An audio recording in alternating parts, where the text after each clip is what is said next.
Bonjour à toutes et à tous, je suis ravie de vous accueillir sur la chaîne YouTube En Mode Naturo. Je suis Maude Gabrielle, naturopathe formée en phytothérapie et micronutrition. Pour cette nouvelle vidéo, je suis en compagnie de Sabrina Palombo. Bonjour Sabrina. Bonjour Maude. Merci d'avoir accepté mon invitation. Merci de m'avoir invitée, je suis ravie. Merci à toi, je sais que ton temps est vraiment compté. Donc, merci de m'avoir accordé voilà, un petit peu de temps pour cet échange. Donc, Sabrina est coach et formatrice en santé mentale et c'est justement de santé mentale dont on va vous parler dans cette vidéo et plus particulièrement de TCA, donc troubles du comportement alimentaire. Donc, c'est une maladie donc, que Sabrina a connue un petit peu comme moi. Et puis, justement, elle a sublimé son parcours pour maintenant accompagner des personnes qui rencontrent ces souffrances. Et puis, on va partager donc, le parcours de Sabrina, puis détailler un petit peu les outils que tu développes, certaines thérapies. Donc, voilà, ça va être vraiment riche. Donc, on va partager un message d'espoir et évidemment certaines pistes, certains outils, pardon, pour les personnes qui en ont besoin. Et je pense que cette vidéo va intéresser pas mal de personnes parce que c'est vrai que c'est un truc qui touche quand même un nombre quand même assez important de personnes malheureusement. Donc Sabrina, si tu es d'accord, je t'invite à te présenter comme tu le souhaites et puis commencer de nous parler de ton parcours et puis je te poserai quelques questions un petit peu plus précises au fil de la discussion. Sabrina, c'est à toi. D'accord, je m'appelle Sabrina Palumbo ou Palumbo Gassner pour mon nom d'usage. J'ai 41 ans, je suis mariée, maman de deux petites filles et actuellement j'ai une activité mixte, c'est-à-dire qu'en libéral, je suis coach, formatrice et consultante en santé mentale, spécialisée dans l'accompagnement des relations douloureuses à la nourriture et des TCA. En tant que salariée, je termine tout juste une mission de chargée de déploiement pour un service public. C'était une application, enfin c'est toujours une application support à la thérapie qui s'appelle Jardin Mental et qui est incubée dans une start-up d'État. Qu'est-ce que je peux dire encore? Je marraine pas mal d'associations, les associations Solidarité, Anorexie, Boulimie, qui sont des associations de familles et de personnes concernées par des troubles alimentaires. Je suis également auteure de plusieurs ouvrages donc sur les TCA, avec un premier livre témoignage qui est paru en 2014, qui s'appelle L'âme en éveil, le corps en sursis. Ensuite, j'ai écrit, on va dire, un livre un peu plus où je sors un petit peu du témoignage pour donner des pistes et j'avais commencé à me former, donc on va dire un petit peu plus, qui s'adresse peut-être plus finalement aux professionnels et aux familles cette fois-ci. Patient expert peut-être Excuse-moi? ou patient expert. Oui, oui, oui. Enfin, en tout cas, je sors du simple témoignage. Là, je livre un peu plus de clés. D'ailleurs, il s'appelle Troubles alimentaires, mieux comprendre pour mieux guérir. Il est paru en 2017. Mais même s'il porte le titre de Troubles alimentaires, j'aborde déjà en fait des notions transverses aux troubles psy, comme le rétablissement en santé mentale et l'empowerment, la reprise du pouvoir d'agir. Et puis, il y a le petit dernier qui est paru en 2021 qui s'appelle Les voies du rétablissement, sous-titré La médiation de la pérédance. Et je m'étais dit que, puisque j'avais eu l'occasion de m'exprimer à deux reprises dans des ouvrages et d'être publiée, j'allais aussi donner la parole à d'autres. Et du coup, ça a été voilà, c'est un ouvrage collectif où on retrouve 7 témoignages de personnes rétablies qui sont devenues aussi pères aidants. On pourra en parler, donc pères aidants en santé mentale. Dedans, il y a un témoignage de TCA, c'était important pour moi qu'il y en ait un quand même, mais du coup, voilà, j'élargis. Et le but, c'était de faire connaître ce que c'est que le rétablissement en santé mentale, mais également la pérédance, que j'ai exercée de manière professionnelle dans une équipe médico-sociale, Un chez soi d'abord Paris, qui est un dispositif qui fonctionne sur le modèle du Housing First qui vient des États-Unis, donc le logement d'abord. Et j'ai été médiatrice santé-père sans avoir de diplôme de pérédance, c'est-à-dire que j'ai été recrutée sur la base de mon parcours singulier de rémission et de guérison des troubles, et puis tout ce que j'avais mis en place aussi sur mon chemin du rétablissement, c'est-à-dire la création d'une association, les ouvrages et tout ce que j'ai développé ensuite. Donc j'ai pu exercer de manière professionnelle et les médiateurs du 1 chez soi sont, comme c'est un dispositif pionnier en fait pour le recours aux médiateurs. Donc les médiateurs santé pairs sont des anciens patients, alors, soit sur le chemin du rétablissement, mais qui ont déjà un certain recul ou rétabli des troubles et qui m'ont aidé leur père, PAIR, S, Euh, et du coup, les médiateurs, ils ont la culture du rétablissement ou un chez-soi. Ça a été vraiment pionnier dans, dans le fonctionnement avec des médiateurs santé pair. Et du coup, les médiateurs sont reconnus par décret. On a simplement l'obligation de se former dans les 5 ans, sauf que je suis partie avant parce que j'avais évolué, que comme beaucoup de gens qui expérimentent la pérédance professionnelle, il y a un moment où aussi on a envie peut-être de... Dégagé.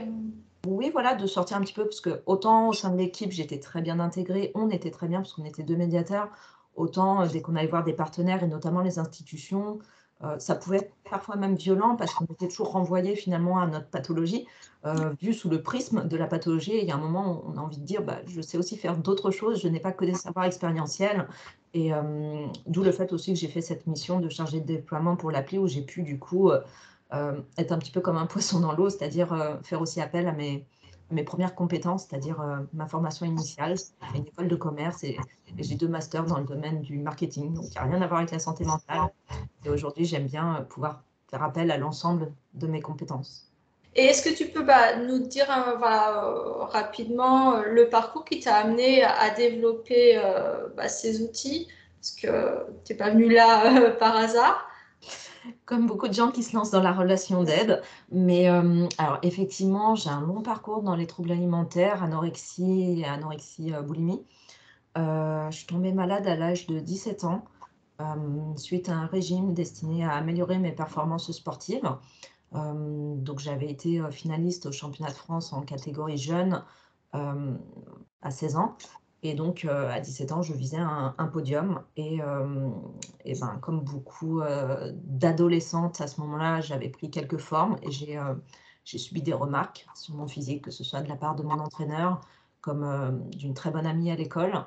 J'avais été victime de harcèlement scolaire également en 5e, la perte de mes meilleurs amis quand on a fait les choix d'orientation, etc. Donc tous ces facteurs ont fait que, bon, c'est le régime qui a déclenché les troubles, mais évidemment, il y a beaucoup de choses et il y avait, on va dire, un vécu assez traumatique aussi avant, en tout cas. Voilà, j'avais un parcours des fragilités qui font que le trouble, enfin, ce régime m'a entraîné dans cette spirale. J'ai dû arrêter le sport. Il faut savoir que je m'entraînais avec des athlètes mondiaux, internationaux, donc c'était très difficile de devoir arrêter à ce moment-là. Et puis mon club a explosé pour des problèmes, on va dire, voilà, problèmes de dopage. Et donc ensuite, ça a été un petit peu un parcours du combattant, évidemment. J'ai eu la chance de pouvoir poursuivre mes études, de ne pas être déscolarisée, comme beaucoup de jeunes filles qui tombent dans les troubles. Mais ça m'a accompagnée toute ma scolarité. Donc, même si j'ai fait voilà, un BTS, un DESMAS, un diplôme européen en marketing, puis j'ai poussé jusqu'au master, je regrette qu'à ce moment-là, je séchais un jour sur 2 pour aller faire des crises de boulimie quand la boulimie s'est présentée. J'avais des facilités qui faisaient que je rattrapais assez facilement et j'ai pas eu d'années de retard, mais j'ai pas pu m'investir, on va dire, comme je l'aurais voulu, notamment dans les bureaux des élèves, etc. Enfin, donc voilà, j'ai eu un parcours comme ça. Ensuite, pendant quelques années, j'ai travaillé pour une start-up familiale, ce qui me permettait, malgré les troubles, déjà d'avoir une activité qui me maintenait un petit peu la tête hors de l'eau, parce que à côté de ça, j'avais que les troubles alimentaires. Donc, ça m'a permis de développer pas mal de compétences. Ça a été une très bonne expérience. Et puis en 2008, j'ai repris des études en alternance. C'est là où j'ai eu mon second master. Et j'ai un parcours en entreprise également, donc qui allait du marketing sur enfin j'ai un profil très, très web, on va dire, web marketing, des choses en rapport avec Internet, et puis des postes plus dans l'assistanat de direction. Mais toujours compliqué, puisque j'ai connu la mise au placard. Les gens voyaient bien qu'il y avait des bizarreries, que j'étais très maigre, et puis, mais bon, c'était plutôt que d'en parler, on me mettait un petit peu sur la touche, et donc j'ai connu le burn-out en entreprise. Vraiment, je partais le matin avec un mal de ventre parce que je me demandais ce que je faisais là-bas. Je vomissais entre midi et 2 dans les toilettes des entreprises. Et puis, j'ai eu un premier accompagnement, alors que je travaillais chez Radio France, pour ne pas les citer. J'ai eu un premier accompagnement avec un consultant spécialisé dans l'accompagnement des travailleurs en situation de handicap. Donc, ils avaient fait appel à lui parce qu'ils savaient qu'ils n'allaient pas prolonger mon contrat, puis ils essayaient de m'aider. Et cette personne m'a aidée à refaire mon CV, à un peu plus savoir me vendre, on va dire. Et j'ai terminé ce contrat en étant hospitalisée. Et il se trouve que j'ai passé un entretien pendant mon hospitalisation. Ça a été un petit peu, j'étais hospitalisée au fin fond, enfin presque dans la campagne. J'ai dû aller sur Paris, c'était la canicule, enfin le truc complètement improbable. Et en fait, j'ai appris que je décrochais mon premier CDI alors que j'étais hospitalisée. Donc cette personne m'a dit, bah, vous êtes assez, enfin, quand même, c'est pas mal. Et j'ai commencé cet emploi, donc c'était un poste de permanente d'un comité d'entreprise. Donc c'était une entreprise dans l'entreprise, on va dire. J'avais du mal à prendre mes marques et je leur ai parlé de cette personne et il est revenu faire un accompagnement dans cette nouvelle entreprise. Donc c'était la deuxième fois que je le voyais. Ensuite, ce travail m'a, on va dire que j'ai commencé à me sentir mieux. J'ai eu à ce moment-là, on était vers 2011. Il faut savoir que mon parcours a été marqué par de multiples hospitalisations. La première vers 20 ans, service spécialisé. Ensuite, j'ai connu pas mal de cliniques. J'ai connu la psychiatrie générale et puis j'ai connu l'internement en 2006, juillet 2006 à juillet 2007. Donc l'internement forcé, où j'ai connu les méthodes de dernier recours et je suis ressortie traumatisée de cette hospitalisation. J'ai mis 6 ans à refaire confiance au corps médical. Et donc on arrive à peu près en 2011 et ce travail, comme disent mes collègues, au début je rasais les murs, j'avais perdu toute confiance en moi, en l'autre. Et grâce à cet accompagnement de ce consultant, j'ai pu prendre mes marques et finalement, je me suis pas mal épanouie sur ce poste. Et au bout de 2 ans et demi, je leur dis: «Bah, voilà, je suis en train de créer une association». Il se trouve que j'avais écouté une émission de radio avec un très beau témoignage de Barbara Leblanc à l'époque, qui témoignait avec monsieur Bruno de Beaurepaire, qui a créé les premières associations Solidarité Anorexie Boulimie, quand sa fille est décédée d'anorexie. Et suite à l'écoute de cette émission, j'ai envoyé un message à monsieur de Beaurepaire en lui disant: «Bah, voilà, je suis en train d'écrire un livre». J'y croyais moyen, en fait, d'être publié, mais en tout cas, j'étais en train d'écrire et il me dit: «Bah, il faut que vous créiez, une association». Donc en très peu de temps, je me suis retrouvée effectivement à créer une association, à publier un ouvrage et là, je dis à mon entreprise: «Bah, j'arrive plus à tout gérer, je veux me lancer dans l'associatif». L'idée, c'était peut-être de pouvoir un jour, me dégager du bureau pour me verser un salaire ou un demi-salaire. Et puis, comme ils m'aimaient bien, ils m'ont dit: «Bon», voilà, ils m'ont proposé une rupture conventionnelle et ils m'ont dit: «Bah, on te paye un nouveau suivi avec encore ce troisième consultant pour que tes projets fonctionnent par la suite». Et donc là, il m'a vue complètement transformée, il m'a même pas reconnue parce que je m'étais vraiment épanouie sur ce poste. Donc là, 2013, je me lance dans l'associatif, je sors mon bouquin en 2014 et en très peu de temps, j'ai fait beaucoup de choses via cette association, avec la mise en place de groupes de parole et c'est le moment où aussi j'ai eu une relation amoureuse stable et j'ai franchi les portes d'un médecin qui m'a fait ça a été celui qui a fait le plus gros travail avec moi, peut-être mon meilleur psy. Il me prenait à 20h, je sortais de là à 22h30, il passait un horaire de nuit, enfin c'était un truc vraiment, incroyable. Il était formé en hypnose ericksonienne, en EMDR également et il s'est investi par la suite dans le bureau de mon association. Donc on est restés, après on est devenus amis et voilà. Une personne qui m'a vraiment fait raccrocher les wagons avec les soins et dans la foulée, bah, j'ai poussé les portes aussi à ce moment-là du premier psychologue. Donc j'ai fait 2 psychothérapies et après une analyse et donc on va dire que pendant que je libérais aussi la parole des gens, que ce soit en groupe de parole, je libérais la mienne en thérapie. Le fait d'aider les autres, le principe de l'entraide, c'est que ça m'a aidée. J'allais dire, enfin, personnellement, je grandis tous les jours au contact des consultants. Même si je ne reçois pas des personnes en souffrance psychologique, mais c'est vrai que ça, c'est. Voilà. Ce sont nos meilleurs professeurs, effectivement. Et donc j'ai beaucoup appris par l'animation, la co-animation de groupes de parole, mais aussi toutes les rencontres qu'on a fait, notamment pour sensibiliser le grand public. Donc j'ai fait beaucoup de rencontres, débats, projections de films, débats.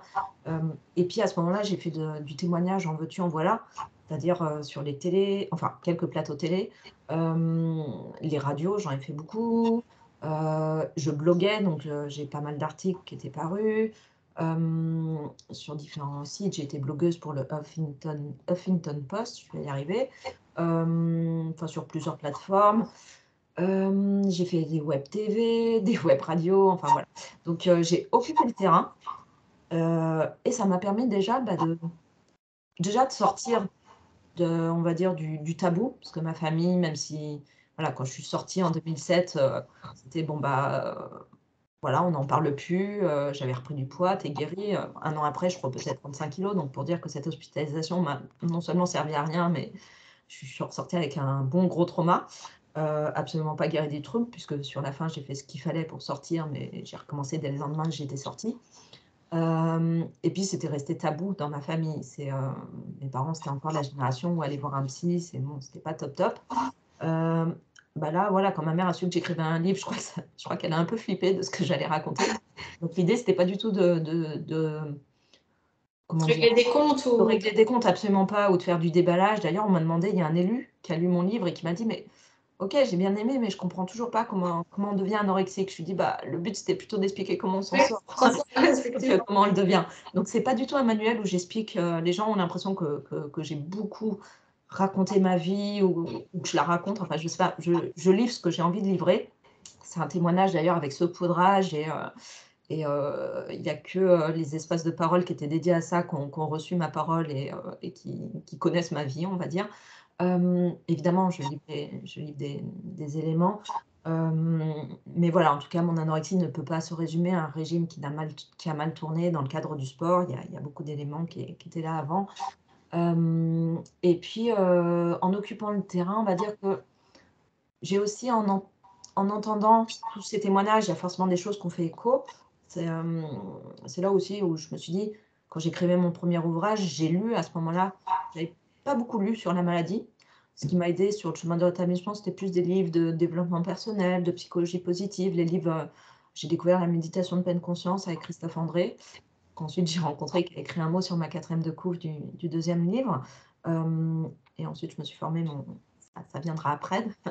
Hem donc au moment où j'écrivais, j'ai lu des livres témoignages et dans chacun des livres, il y avait des choses qui faisaient écho, des éclairages où voilà, on se reconnaît pas partout, mais il y a toujours quelque chose et je me suis dit: «Bah, puisque ça me fait ça comme effet, forcément le mien, il y aura des choses où des gens» heu et ça a été le cas puisque, je me souviendrai d'une de mes premières conférences où grand-mère est venue me voir, elle tenait mon livre dans ses mains et elle m'a dit: «Merci, grâce à vous, je comprends mieux ma petite fille» et là, je me suis dit: «Bah, rien que pour ça, bingo quoi». Enfin voilà, ça en valait la peine. Moi, ce que je dis toujours, on n'est peut-être qu'une seule personne, mais au moins, voilà, on aura accompli notre mission. Challenge accompli, effectivement. Exactement. D'ailleurs, je crois que je le dis dans mon livre, c'est que quand j'ai écrit, je ne savais pas si j'allais être publiée. Je me suis dit, l'important, c'est le sens qu'on donne à ces écrits. Et je me suis dit, bah, même s'il aide, si je ne suis pas publiée, que je donne mon livre, voilà, que ça aide 2 personnes autour de moi, voilà. Et puis, ça a été effectivement un exutoire aussi, donc je ne peux pas nier que ça m'a pas aidé aussi au passage. En tout cas, voilà, je n'ai pas écrit un best-seller, mais j'ai eu des très bons retours et rien que pour ça, c'était une belle aventure. Donc voilà, aussi en entendant d'autres personnes, bah, j'ai pu comprendre la maladie. Hem, Quand on comprend alors c'est le titre de mon 2e livre, hein, «Mieux comprendre pour mieux guérir». Ça permet effectivement d'en comprendre les processus et donc de comprendre aussi comment on s'en sort, en tout cas en grande partie.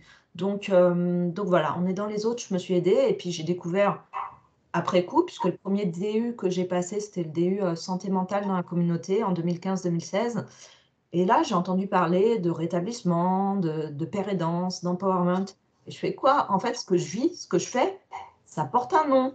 Il y a des vrais concepts derrière, ça existe et je suis pas toute seule» et donc j'ai découvert que je faisais de la pair aidance bénévole.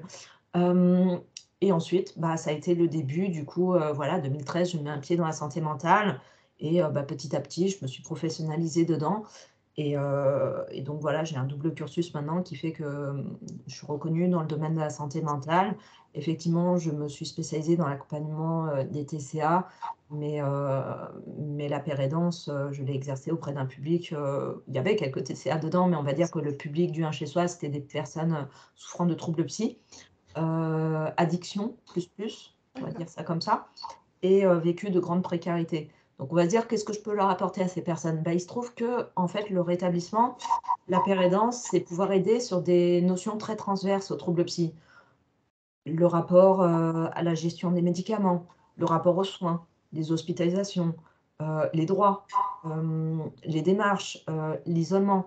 Enfin, tout ce que, en fait, quelle que soit la pathologie, on est confronté à ces choses-là, l'isolement en raison de la J'allais maladie. justement insister sur l'isolement. D'ailleurs, au tout début de ton discours, quand tu as dit que tu avais pu quand même maintenir une scolarité, parce que c'est vrai que moi, je suis un tout petit peu plus âgée que toi. Voilà, on a chacun un parcours qui nous est personnel, mais moi, j'ai vraiment été déscolarisée depuis ma quatrième. Et j'avoue que plus j'étais isolée, plus la maladie, enfin, j'étais en tête à tête avec la maladie. Donc, forcément, j'avais beaucoup moins d'horizon, on va dire. Donc, ça, je pense que même malade, je pense que ça, c'est vraiment quelque chose. Qui est assez redoutable, cet isolement. Donc c'est vrai que ça doit être... Je suis complètement d'accord avec toi et c'est ce qu'il faut combattre à tout prix.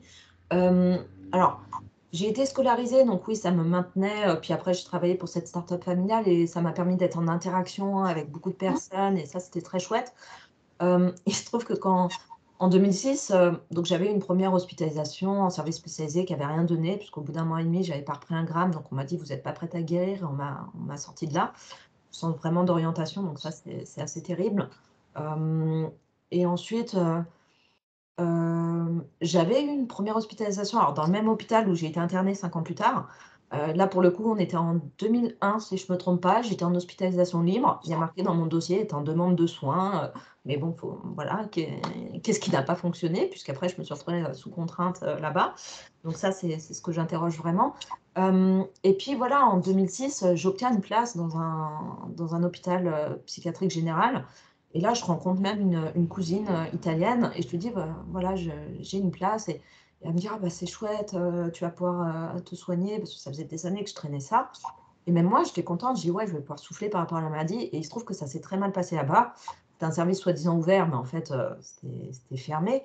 Ils n'étaient pas du tout formés, et en tout cas en capacité d'accueillir une personne. J'étais en sous-poids et j'étais très en prise avec la maladie. Donc les repas se passaient extrêmement mal. Et il se trouve que j'ai fugué. Ça m'a fait péter un plomb. Et j'ai fugué pour aller boire un café, donc sur la place juste à côté, à 5 minutes.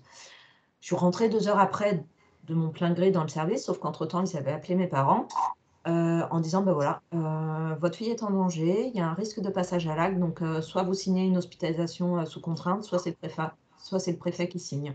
Donc mon père, après avoir tapé à toutes les portes qu'il pouvait, a signé cette hospitalisation. Alors, il l'a pas fait de gaieté de cœur. Et moi, bêtement, donc j'ai été transférée à cet hôpital de secteur. Et bêtement, j'arrive avec mon ordinateur portable et je dis, regardez, je suis en train de m'occuper de ça et tout. Il jette un œil, enfin, ouais, ouais. Et ordinateur fermé. Je ne savais pas que j'en prenais pour 1 an. Donc, évidemment, sans ordinateur, mais en pyjama et enfermé dans une chambre et parfois attaché avec des barreaux aux fenêtres et une chambre fermée à clé. Voilà. Et donc, la traversée, l'isolement dont tu parlais, pour revenir, je termine la boucle, Ouais, non, mais pour revenir au sujet. moi, c'est limpide, mais c'est vrai que ça mérite d'être détaillé. J'ai une pensée des fois, une pensée chasse-lune, donc après, j'essaie de revenir au point de départ.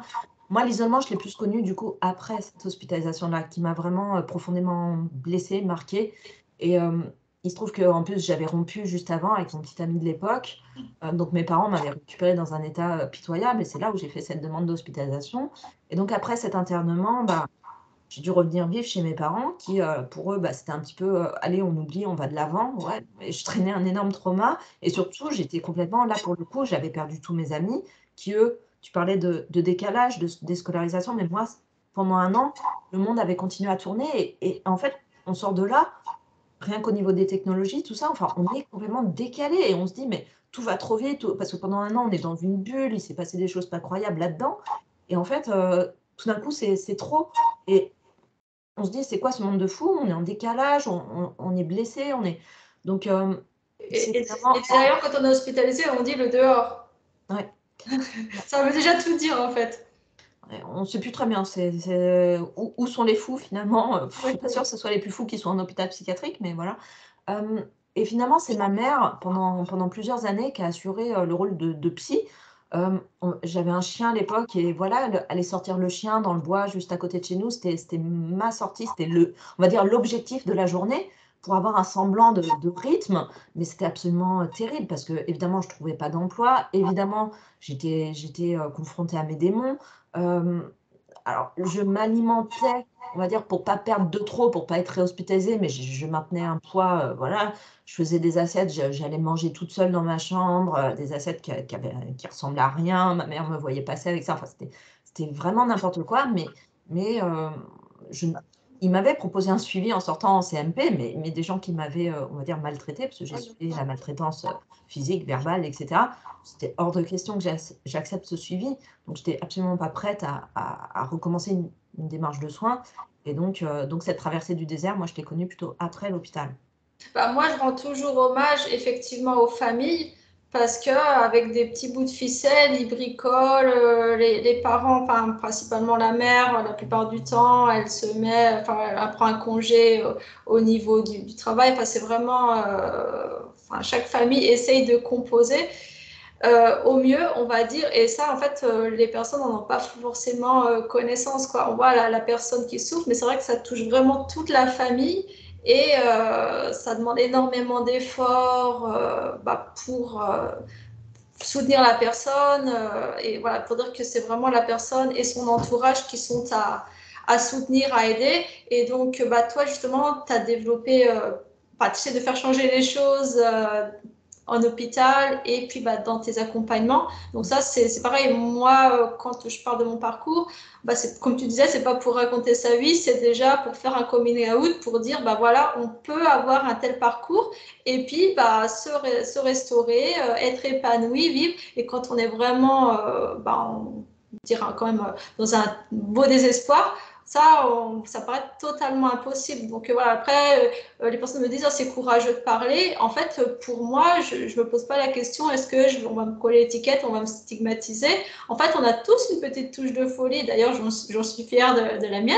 Mais c'est vrai que voilà, l'idée de parler, je pense que c'est vraiment amener de l'espoir, de se dire effectivement, on peut avoir des parcours très compliqués. Mais si on se fait aider, c'est vraiment une force de demander de l'aide. Et je pense que ça, c'est vraiment un message qui est important à partager parce que enfin, en France, c'est pas très bien vu d'être en situation de faiblesse. Et c'est vrai que ça, j'aime bien le rappeler que c'est vraiment, je le répète, que c'est vraiment une force que de faire la démarche de demander de l'aide. Donc là, concrètement, les personnes qui ont besoin d'aide, qu'est-ce que tu peux leur proposer? Alors, je vais répondre à ta question, mais en fait, dans ce que tu as dit, j'avais quand même envie de rebondir sur quelque chose, sur quelques points, on va dire. Tout d'abord, les familles. Si je suis devenue la première marraine des associations Solidarité Anorexie Boulimie, c'est pas pour rien. C'est des associations pardon, tenues, enfin, dirigées par des proches, très souvent, ou des personnes concernées. Et tu as tout à fait raison de dire que la maladie, elle a un impact sur les familles.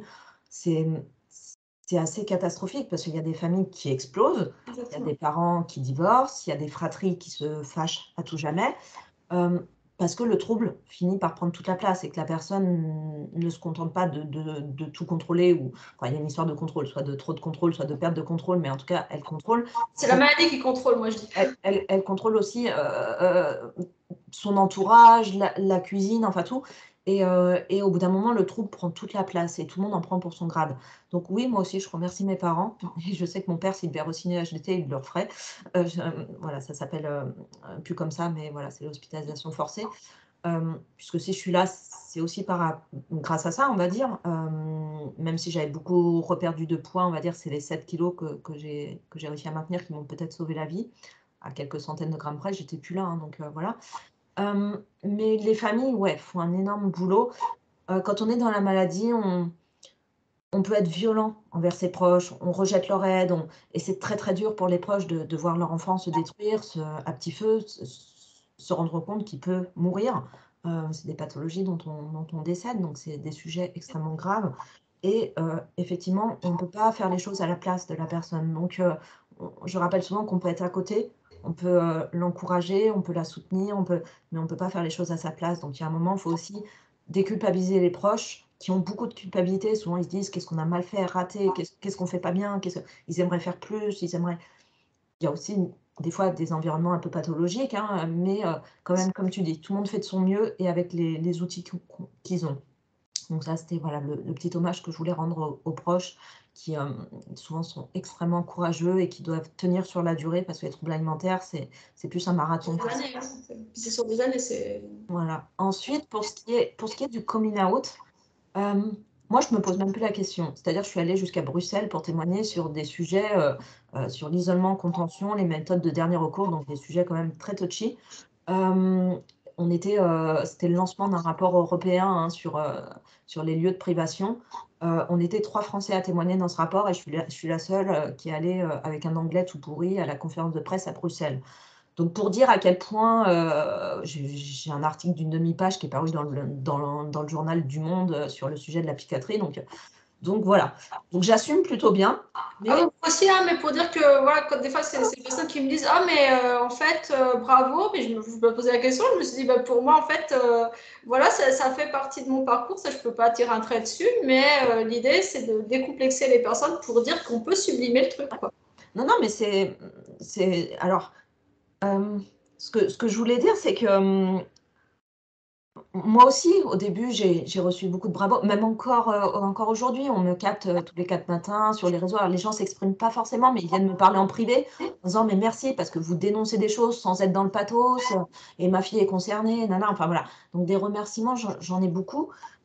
Mais aujourd'hui, moi, enfin, ça fait des années que je travaille sur ces sujets-là, notamment de la déstigmatisation. Et des fois, d'ailleurs, je tape même des gueulantes sur les personnes qui continuent de s'auto-stigmatiser, même dans les pères aidants. Enfin, parce que le fait de dire qu'on est père aidant en santé mentale, ça suffit en soi. On n'a pas besoin de dire ancien patient ou patient en rémission ou je ne sais pas. Voilà. Donc il y a un moment, c'est aussi voilà, assumer qu'on a effectivement ce parcours. Comme toi, j'en parle même dans mes accompagnements quand je pense que quand c'est mis au service de la relation thérapeutique, c'est pas, pas juste pour raconter ma vie.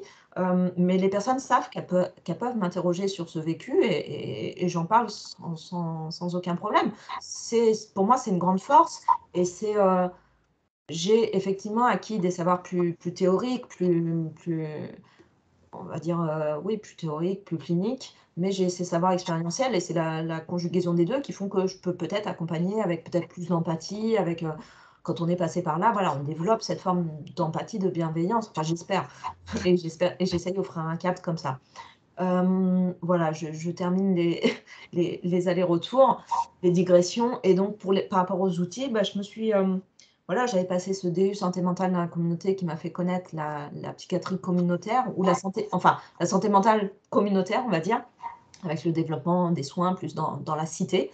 On va parler plus de citoyens plutôt que de personnes malades et sortir de l'idée un petit peu de l'hôpital psychiatrique, même si on est sorti du modèle asilaire, on est quand même un petit peu, l'hôpital psychiatrique, ça reste un petit peu le monde à part. Aujourd'hui, il y a beaucoup de choses qui se font dans la communauté. Comme je t'ai dit, j'ai travaillé au chez-soi où on travaille à partir du logement avec une logique inversée, c'est-à-dire que les personnes, on les met d'abord dans un logement sans avoir obligation de soins ou d'abstinence. À partir de là, on travaille leur établissement. Alors que d'habitude, le logement, c'est un petit peu la cerise sur le gâteau après avoir fait foyer, CHRS, etc. Donc, il y a eu ça. Ensuite, alors j'ai fait des petites formations. J'ai découvert la PNL, l'hypnose, mais je suis très peu formée. Donc, j'utilise un tout petit peu la PNL, mais vraiment pas beaucoup. Mais ça m'a fait faire découvrir ces méthodes, ces techniques. Et puis, c'est un bon travail sur soi, parce que quand on fait ce genre de formation, on expérimente en tant que patient, en tant que thérapeute et en tant qu'observateur. Donc, ça fait aussi travailler sur soi. Ensuite, j'ai fait une formation de coach expert dans l'accompagnement des TCA. Et puis, j'ai découvert, j'ai eu envie de me former à la thérapie ACT, la thérapie d'acceptation et d'engagement que j'avais expérimentée en tant que patiente. Le fait de travailler sur mes valeurs m'avait beaucoup plu et je me suis dit, bah voilà, c'est ce type d'approche qui me plaît. Après, il faut savoir que depuis 2013-14, quand j'ai créé mon association, j'ai tout de suite navigué en fait dans le milieu des thérapies de troisième génération, troisième vague, c'est-à-dire les thérapies, les TCC, les thérapies cognitivo-comportementales de troisième vague, celles qui ciblent, on va dire, l'individu dans l'ici et maintenant et qui s'intéressent beaucoup aux émotions. Donc la pleine conscience, la thérapie ACT, toutes ces approches-là. J'ai navigué dans ce milieu via de l'associatif, via une association qui avait pour but de promouvoir la pleine conscience. J'ai travaillé avec une médecin psychiatre qui était instructrice en pleine conscience, qui avait d'ailleurs introduit la pleine conscience à l'hôpital avec Christophe André. et qui travaillait beaucoup, qui avait été chef de service à la CMME, donc sur les troubles alimentaires. Donc voilà, le fait de côtoyer toutes ces personnes, bah, j'ai beaucoup appris. Puis au bout d'un moment, je me suis dit, mais en fait, je connais tout ça. Donc à un moment, voilà, si je m'y formais, parce qu'il y a peut-être quelque chose à faire. Donc, la thérapie ACT. Et puis récemment, l'an dernier, j'ai passé un DU de méditation de pleine conscience, une certification en nutrition, RNCP, et puis je suis devenue aussi formatrice accréditée au premier secours en santé mentale, sachant que je fais aussi d'autres formations. Là, j'en prépare une pour des soignants d'un hôpital dans les DOM-TOM sur les TCA. Donc, je développe la formation, je développe le conseil. Voilà, la thérapie ACT, pour moi, c'est un très bon outil, même si des fois, je peux être aussi confrontée à mes limites. Et c'est ce qu'on disait un petit peu en off tout à l'heure, c'est le fait d'être passé par là, c'est pas du tout un gage qu'on peut aider tout le monde tout le temps et qu'on a une baguette magique. Je crois que c'est la première chose que je dis en consultation, c'est pas trois séances de coaching qui va vous sortir de là. Si c'est ça que vous cherchez, désolée. Moi, je cherche pas à fidéliser, mais en fait, en 3 séances de coaching, je vais rien vous apporter. Je n'ai pas de baguette magique. Et si j'en avais une, je serais très contente de régler la chose en une séance, voilà. Mais ça n'existe pas. Et les personnes, d'ailleurs, je leur annonce aussi qu'elles vont peut-être être frustrées au départ des accompagnements, puisqu'on va passer du temps à apprendre à observer. Alors, c'est un petit peu super, on observe, bon, bah, mais en fait, à partir du moment où on apprend à observer et à sortir du mode pilote automatique et à refaire des choses en conscience et qu'on peut remettre du choix, ça change beaucoup de choses. Une crise de boulimie vécue en conscience, moi j'ai des patientes qui me disent, ok, j'ai fait une crise, mais j'ai eu conscience, j'étais pas en mode pilote automatique. Ça change tout. Bah ouais, c'est le début du changement. C'est le début on peut remettre du choix, on peut, voilà. Donc voilà, la thérapie ACT, ça me parle beaucoup. Là. Et il n'y a pas de. On me pose parfois la question, mais il y a énormément de monde. Alors ça, par contre, je dis souvent, je ne suis pas une agence Pôle emploi. Il y a beaucoup de personnes qui me demandent comment on devient père aidant, comment on devient coach, comment. Donc, les personnes qui ont un tel projet professionnel, voire de reconversion, je les accompagne. Je leur dis, moi, déjà, je n'ai plus le temps, j'ai une petite vie de famille, comme je t'ai dit, hein, voilà, je suis maman de 2 petits-fils, c'est chronophage. Je ne peux plus faire comme avant, donner autant, même si je continue à faire un petit peu d'associatif, c'est beaucoup plus réduit qu'avant. Et je considère que les personnes qui ont un projet professionnel de reconversion, bah, ça mérite qu'on prenne le temps de l'étudier. Donc, je leur dis, si c'est pour vous donner 2 conseils en 5 minutes, en fait, ça ne va pas vous aider. Donc, voilà, il y a quelques personnes que j'accompagne comme ça, on prend le temps. Et donc, une question qui revient très souvent, c'est OK, mais la thérapie ACT, bah, quand c'est qu'on est ACT, thérapeute ACT, Ouais. bah, il n'y a pas de diplôme, il n'y a pas de certification, ce qui peut être voilà, c'est à double tranchant puisqu'il y a des personnes qui vont lire un bouquin, qui vont se dire thérapeute ACT, donc c'est questionnant. Mais en fait, on devient thérapeute ACT au fur et à mesure des formations et des ateliers qu'on fait. C'est-à-dire qu'on n'a jamais fini de se former. Moi, il y a eu un moment où, sur les premières formations, je parlais pas, que je pratiquais l'acte. Et puis, petit à petit, je me suis formée donc d'abord avec le docteur Jean-Christophe Sénèque, avec qui j'avais eu des premières collaborations, on va dire, dans un cadre associatif. Voilà, qui me connaît depuis des années. Ça a été mon premier formateur. Il se trouve que là, dans les 6 semaines d'information santé mentale, cette année, je suis intervenue sur la méditation de pleine conscience avec lui. Donc c'est devenu, voilà, un ami et il m'a mis le pied à l'étrier, du côté de l'acte. Mais voilà, je disais pas encore. Ensuite, j'ai fait des formations avec Yana Grand, qui est une très bonne, formatrice. Et puis, il y a un moment où, voilà, entre 2 formations, enfin, on ressortait avec les outils, la matrice et tout et elle disait: «Voilà, faut y aller parce qu'il faut l'utiliser, parce que c'est en utilisant qu'on voilà, c'est en pratiquant qu'on fait» et voilà, petit à petit, j'ai utilisé et au bout d'un moment, je dis: «Mais ça fonctionne», hein et puis voilà, j'ai assumé le truc. Donc il y a un moment, c'est à quel moment on se dit: «Bah, c'est quand on le sent, quand on est OK avec soi-même pour le dire». Mais par contre, moi, je suis engagée dans une démarche de formation continue. Là, je viens de payer ma prochaine formation au mois de juin avec encore un autre formateur que j'admire beaucoup et qui est très inspirant, dans ce qu'il partage et il y a longtemps que je voulais me former auprès de lui. Donc voilà, on n'a jamais fini et puis quand on s'intéresse à ça, il y a en fait ça c'est des constellations et on peut voilà, après, se former à la thérapie des capes relationnels, enfin, à beaucoup d'autres choses donc j'aurais jamais fini, quoi. Donc voilà, j'ai simplement approfondi un des processus qu'on travaille en acte, il y en a 6 et dont l'instant présent. Et donc, pour moi, faire ce DU de méditation de pleine conscience, je ne suis pas instructrice, mais je fais on va dire des moments de pleine conscience, on va dire plus informels, de type MBI. Et donc, c'est des expositions non prolongées, mais qui me permettent d'approfondir un peu ce processus de l'acte avec un petit peu de méditation dans mes accompagnements. Moi, je souhaitais rebondir en fait sur en fait la pérédance. Plusieurs fois, j'ai eu des personnes qui me disaient qu'elles souhaitaient en fait guérir du trouble pour devenir pérédante. Et pour moi, en fait, ça m'a posé un petit peu question parce que je pense que l'objectif, c'est de se restaurer soi-même, si tu veux, pas pour faire quelque chose ni pour quelqu'un. Et je sais pas, qu'est-ce que tu penses de ça? Alors, déjà, j'ai envie de dire qu'il n'y a pas besoin d'être complètement guéri pour être père aidant. Au contraire, la père aidance, à la base, c'est des pères, c'est des personnes sur leur chemin de rétablissement qui ont acquis quand même une certaine, tu parlais de patients experts, qui ont acquis une certaine maturité par rapport aux troubles.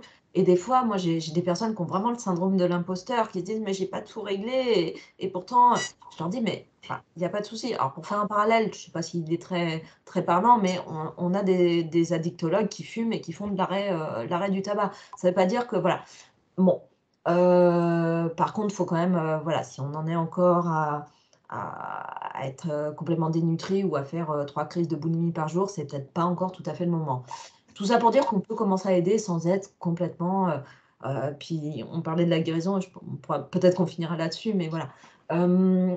Et puis, C'est plutôt dans l'objectif, hein, je veux guérir pour, en fait, faire ceci pour. voilà. Et non, c'est guérir pour soi, en fait. C'est vraiment dans cette optique-là. J'ai bien compris. Dans mon premier ouvrage, je raconte la rencontre avec celui que j'appelle mon ange infirmier à l'époque, qui m'avait vu dans un état catastrophique avec ma sonde à l'hôpital, qui a demandé, mais si vous vous en sortez, qu'est-ce que vous voulez faire? Donc j'avais dit: «Bah, voilà, je voudrais aider», je pensais peut-être créer un site internet, je ne savais pas, puis j'avais dit écrire un livre, il avait un peu souri, j'avais gardé l'idée dans un coin de la tête. Puis il m'avait dit: «Qu'est-ce qui vous raccroche à la vie?» Et j'avais répondu: «Mes parents». Donc à l'époque, je n'imaginais même pas guérir pour moi, c'était pour mes parents ou pour mes proches et voilà, je pense que dans le trouble alimentaire, on s'accorde si peu de valeur, il y a des problèmes d'estime de soi, on s'accorde si peu de valeur qu'en fait guérir pour soi, ça paraît presque.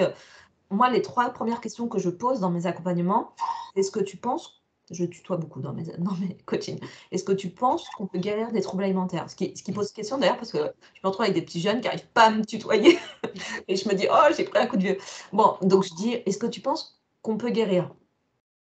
«Oui, peut-être», alors déjà, ils ont en face d'eux une personne guérie, donc ouais, peut-être. Mettre en question. Je dis: «Je suis loin d'être un cas unique. Moi, mes 2 témoins de mariage, mes 2 meilleures amies sont 2 anciennes patientes devenues thérapeutes. Une est gestalt et l'autre sophrologue et forme les sophrologues au TCA». Donc je les ai plutôt bien choisis et elles m'ont servi d'ailleurs de mentor et ça a été, voilà, de très belles rencontres. Mais donc voilà, la guérison, oui, à peu près. J'y crois à peu près. Ou en tout cas, on peut guérir, on garde des fragilités. Bon, OK. Est-ce que tu penses que tu en es capable?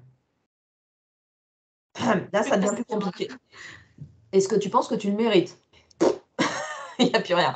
Donc, ces 3 questions qui paraissent anodines, mais qui sont très importantes, c'est déjà la croyance, si c'est possible, déjà. Ensuite, la croyance, si elle en est capable, donc c'est la croyance en ses ressources internes, externes, et est-ce que tu le mérites? Sa confiance en elle, son estime de soi. Donc déjà, ça pose en fait des choses qui vont dire, bah voilà, on va travailler déjà sur des choses, déjà peut-être te redonner un petit peu confiance en toi. Moi, je donne ma confiance dès le départ dans la personne. Tu disais, et c'est vrai, j'ai en face de moi des personnes qui se présentent, «Bonjour, je m'appelle untel, je suis anorexique». Bon, déjà, tu souffres d'anorexie. Et en face de moi, je dis, tu sais, des fois j'oublie même, hein, presque si elles font anorexie restrictive ou avec prise et cetera, que j'ai en face de moi des personnes et pas des pathologies et pas des cases. Et déjà d'avoir ce regard-là, je leur dis d'emblée: «Moi j'ai confiance, tu as voilà, toutes les ressources, on va aller les chercher ensemble, les ressources, tu les as». Donc je place cette confiance-là. Et effectivement, je pense qu'il y a un moment, hem la guérison, effectivement, c'est pour soi avant tout, mais c'est vrai que dans mon parcours, je peux me dire que si j'avais pas transformé ce vécu, tu parlais de sublimer, 13 ans dans les troubles, donc déjà en mode survie, 6 ans en mode survie, parce que aux États-Unis, ils s'appellent ça les survivors, hein, les gens qui ont été vraiment psychiatrisés, etc. Alors moi, j'ai failli être repêchée par les mouvements anti-psychiatrie. C'était des scientologues qui étaient derrière. J'ai dit non, ok, je suis fâchée contre une certaine forme de psychiatrie que je dénonce et que je dénonce encore aujourd'hui, mais tout n'est pas acheté. Et je travaille à faire bouger les choses et à promouvoir ce qui fonctionne. Donc voilà, je suis plus dans cette optique-là. Par contre, je ne veux pas vendre l'hôpital comme solution et je ne veux pas vendre aux personnes en souffrance l'idée que tout est beau, tout est bisounours à l'hôpital. Et il y a encore malheureusement trop de maltraitance et des pratiques de dernier recours qui sont encore trop répandues. Donc c'est un peu mon combat. Donc je travaille là-dessus. Mais voilà, l'idée, c'était aussi de transformer ce vécu en quelque chose, parce que si je n'en avais rien fait, j'aurais pu redevenir Madame Tout-le-Monde qui travaille dans son comité d'entreprise en tant qu'assistante de direction, mais franchement, je n'étais pas heureuse, je n'étais pas épanouie. Donc c'était aussi, ça m'a, voilà, d'en faire quelque chose, c'était important. Donc est-ce que c'est une démarche altruiste? Est-ce que c'est égoïste? Je pense que c'est un peu des deux au final. Mais au final, voilà, je me retrouve avec quand même des personnes qui me disent c'est super ce que vous faites, des personnes qui me disent merci de les aider. Donc je pense que ça en valait la peine. Et voilà quoi. Donc Bah, moi, j'aime réparer les corps, comme je dis, et toi, tu t'occupes plutôt de l'état, voilà, de la santé psychique. Donc, je pense que chacune. je travaille aussi avec le corps pour le coup. La méditation, c'est aussi. J'ai fait mon mémoire hein, sur l'approche des TCA par la pleine conscience et en parlant de ma méthode de coaching. Et en fait, plus ça va, plus je sais qu'on ne peut pas travailler l'un d'un côté et l'autre de l'autre. En fait, ça fonctionne ensemble. Et donc, la pleine conscience, ça s'inscrit quand même dans une méthode un petit peu psychocorporelle où on travaille quand même avec le corps et on apprend à rentrer. Moi, quand je parlais du corps, c'était vraiment micronut. Oui. Ouais, cet aspect-là. Plus technique et plus Voilà. logique, on va dire, bien sûr. Bien sûr. Et non, puis de toute façon, après, bah, comme toi, hein, je travaille en pluridisciplinarité, voilà, avec des psychologues, des psychiatres, diététiciens, nutritionnistes, enfin tout, voilà. Pour dire qu'on est vraiment corps et esprit, quoi, que c'est, on peut pas faire la psychiatrie isolée. Alors, pour l'anecdote, le slogan de l'association que j'avais créée, c'était un corps, un esprit, une âme. Je crois que c'était ça le slogan. Et mon premier livre ça s'appelle L'âme en éveil, le corps en sursis. Et mon site internet professionnel s'appelle Corps et âme en éveil. Donc je suis restée, voilà. Mais c'est pas. Exploiter le truc sous toutes les formes. Voilà, c'est très marketé. Non, en fait, c'est juste que ça me parle. Et voilà, on n'oppose pas le corps et l'esprit. Puis bon, j'ai rajouté la notion d'âme parce que je pense que voilà, il y a ces trois choses. Même si corps et esprit, ça suffit parce que l'esprit, on met souvent l'âme dedans. Bref, pour la digression. Mais tout ça pour dire qu'effectivement, tout ça, ça fonctionne ensemble et qu'on ne peut pas saucissonner, même si Descartes a appris à saucissonner les choses en France. Mais non, ça fonctionne. Et pour conclure, bah voilà, on va peut-être reprendre ce qu'on disait en off, voilà, la guérison. Donc moi, je disais, pour moi, la guérison, c'est justement quand on n'y pense plus, parce que souvent, il y a des personnes qui m'écrivent, bonjour, je sais que je suis encore fragile, je suis pas encore guérie, voilà. Et c'est en fait en recevant ce genre de messages, de témoignages que je me suis dit, mais en fait, mais moi, j'y pense plus du tout. Jamais je me dis, est-ce que je suis guérie, je suis pas guérie. Et c'est là que je me suis dit, bah, du coup, je suis guérie si j'y pense plus, parce que quand on, par exemple, juste pour faire une métaphore, l'alcool, le tabac, tout ça, en fait, ça me pose pas de soucis, donc j'ai pas de dépendance, rien du tout. Et pour moi, je me dis, j'ai pas de problème avec ça. Donc, la nourriture, les restrictions, le contrôle, j'y pense plus du tout. Donc, je me dis, j'ai plus de problème avec ça. Et pour toi, c'est quoi la guérison si tu pourrais mettre quelque chose dessus, par rapport à toi, par rapport aux autres personnes, comment tu le définirais? Alors, c'est vrai que c'est une question qui revient extrêmement souvent. Est-ce qu'on peut guérir et c'est quoi la guérison? Euh, Si je parle en termes médicaux, il y a une sorte de consensus qui existe pour dire que 5 ans sans rechute et sans symptômes, Bon, ça va, j'ai dépassé le truc largement. on considère que la personne est sortie d'affaire. Il faut savoir que si on prend les chiffres, on parle, allez, si j'arrondis, on parle d'un tiers, un tiers, un tiers. Un tiers qui va se chroniciser, un tiers de personnes estimées guéries et un tiers de personnes malheureusement qui vont en décéder. Euh, donc la guérison, voilà, sur le plan, en fait, voilà, il y a sur le plan somatique, il y a sur le plan psychologique, mais il y a aussi ce qu'on oublie très souvent, la guérison sociale. Donc en fait, on parle de guérison avec un S, c'est ça. Et souvent, même les professionnels vont s'arrêter à la guérison somatique, des fois, quand ils vont un peu plus loin, psychologique, mais ils vont s'arrêter là et on oublie trop souvent que, du coup, les anciens patients estimés sortis d'affaires, guéris, restent en marge de la société. Donc est-ce que la guérison est complète? Bah, pas vraiment. Après ce que je veux souvent, alors un petit peu comme toi, moi j'ai pu m'apercevoir qu'en regardant derrière moi, que la maladie était loin derrière. Mais sur le moment, j'étais sur mon petit bonhomme de chemin et comme je t'ai dit, c'est en occupant le terrain. En acte, on appelle ça, les actions engagées vers des buts valorisés. C'est-à-dire que j'ai engagé des actions vers des choses qui faisaient sens pour moi, c'est-à-dire les choses, les personnes importantes pour moi. J'ai appliqué l'acte, en fait, j'ai appliqué ce que j'enseigne, ce que je transmets dans mes accompagnements, je l'ai fait. Donc pour l'avoir fait, je sais que ça fonctionne. Donc j'ai engagé des actions qui faisaient du sens et plus j'engageais des actions, plus la maladie se décollait finalement de moi. Jusqu'à ce que je me dise moi aussi, bah, en fait, ça fait combien de temps? Je sais même plus. Voilà, je sais plus. Donc voilà, ça c'est ce qui est de la guérison. Après, il y a aussi s'autoriser à se dire guéri. C'est-à-dire, il y a un grand débat, surtout avec les patients experts, les pairs aidants, les médiateurs et tout, où on parle de rétablissement. Parfois certaines parlent de rémission. Alors entre le rétablissement, la rémission, la guérison, c'est quoi le bon terme? En fait, on s'en fout. On s'en fout et le terme, c'est, celui avec lequel vous êtes à l'aise. Moi, je suis OK avec le terme guérison et je me le suis autorisé devant mon papa. Je me souviens parce qu'il a été très ému quand je lui ai dit: «Papa, je suis guérie». Alors c'est lui qui avait signé mon HDT, entendre ça de sa fille, mais je me le suis autorisé. Après, le dernier truc, je finirai là-dessus, c'est qu'on a beaucoup de personnes qui effectivement, même viennent me voir en coaching en disant: «J'aimerais, voilà, je suis bien avancée, mais j'ai pas tout réglé». Il y a un moment, c'est aussi enlevez-vous de la pression, quoi.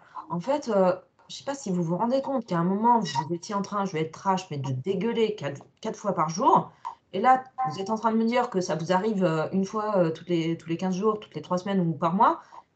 C'est bon, quoi. Enfin, il y a un moment, c'est aussi peut-être accepter que, c'est dur pour des personnes très perfectionnistes et qui voudraient la guérison juste parfaite, mais en fait, eh ben, il y a des moments, si ça va un petit peu moins bien, si machin, c'est un petit peu, oui, le talon d'Achille, ça va peut-être se répercuter un petit peu, sur l'alimentation, mais c'est OK. Justement, parce qu'on est guéri, on sait que, bah, tiens, là, j'ai perdu un petit peu de poids. Moi, j'ai comme des warnings, hein, si je perds, il y a des périodes, j'ai pas parlé, mais autour de la prématurité de ma fille, ça a été très compliqué et cetera. Il peut y avoir des périodes comme le postpartum ou même la grossesse qui sont fragilisants, des choses qui peuvent, remonter et cetera. C'est OK d'être un petit peu fragilisé, sauf qu'en fait, justement, la guérison, c'est d'être à l'écoute de ça, de se dire: «Ouh là, là, voilà, faut peut-être qu'il y a peut-être des» moi, j'ai des warnings qui s'allument si ça va pas, mais pareil, si je prends 5 kilos, je serai comme beaucoup de femmes, je vais dire: «Ah, c'est pas» voilà. C'est pareil, en fait, c'est OK. En fait, la santé mentale, c'est un continuum et on évolue dessus tout au long de la journée, de sa vie. Donc il y a des moments où ça va moins bien, des moments où ça va mieux et c'est juste normal. Donc en fait, voilà, de pas avoir la guérison, bah, déjà, c'est pas linéaire, C'est les exactement ce que rechutes. j'allais dire. J'allais dire qu'on n'est pas des robots, que le plus important, c'est de s'adapter. Et puis, bah, qu'un équilibre, ça se fait sur une semaine, sur un mois, sur plusieurs semaines, sur plusieurs mois. Et c'est surtout bah, d'avoir des petits warnings, comme tu disais. Et puis, bah, si c'est un jour, c'est super bien, bah, tant mieux. Si le lendemain, c'est moins bien, bah, on sait qu'on a déjà connu du bien, donc on pourra le retrouver. Et c'est vrai que bah, c'est aussi lâcher le contrôle, quoi. Parce que l'objectif de tout contrôler pour être vraiment à 100% bien, bah, ça reste aussi du contrôle. Donc, s'autoriser justement à être moins bien, ça fait partie aussi de la guérison, paradoxalement. Et accepter ses failles et moi une amie m'a dit, voilà: «Au fur et à mesure de ton parcours», son premier appel c'était: «Bonjour, je suis Irène, je suis thérapeute, je te préviens, j'aime pas ce que tu fais».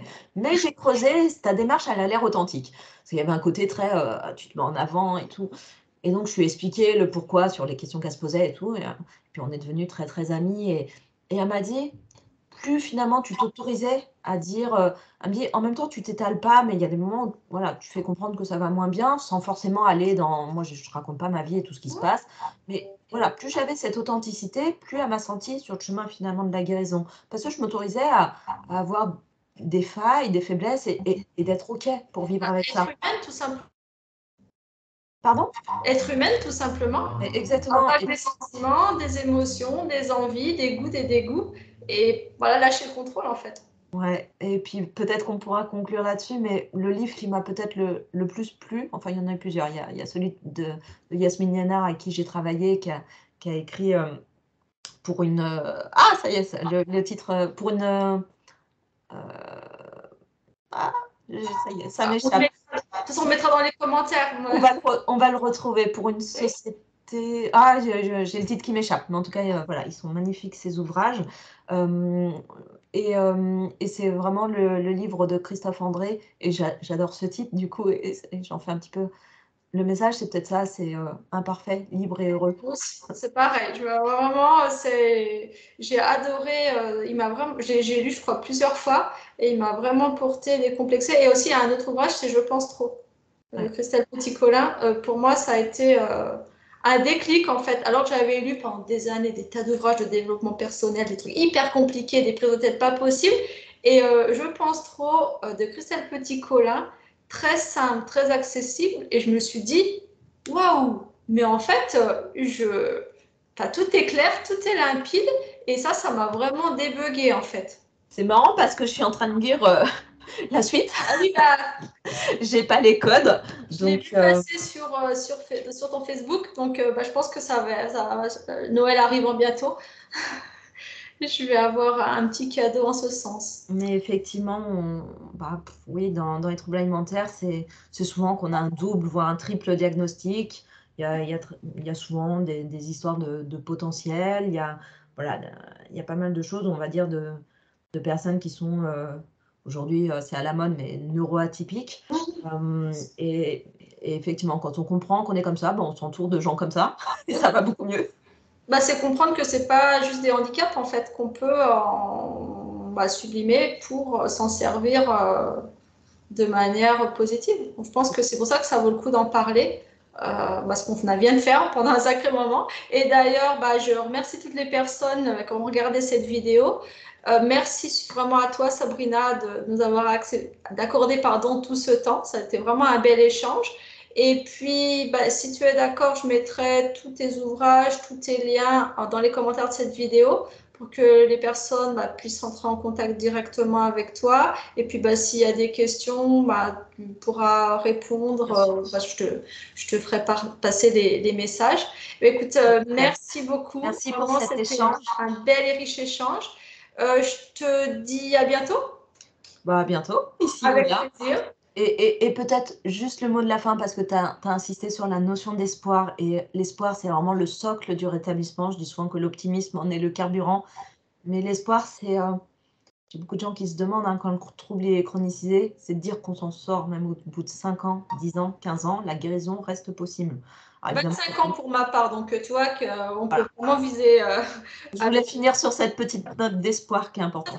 C'était vraiment justement le message de cette vidéo, donc je te remercie d'avoir terminé dessus. Merci beaucoup, Sabrina. Merci à toi, puis aux personnes qui visionneront du coup cet échange. Merci à vous. Merci, Sabrina. Au revoir. Au revoir. Au revoir.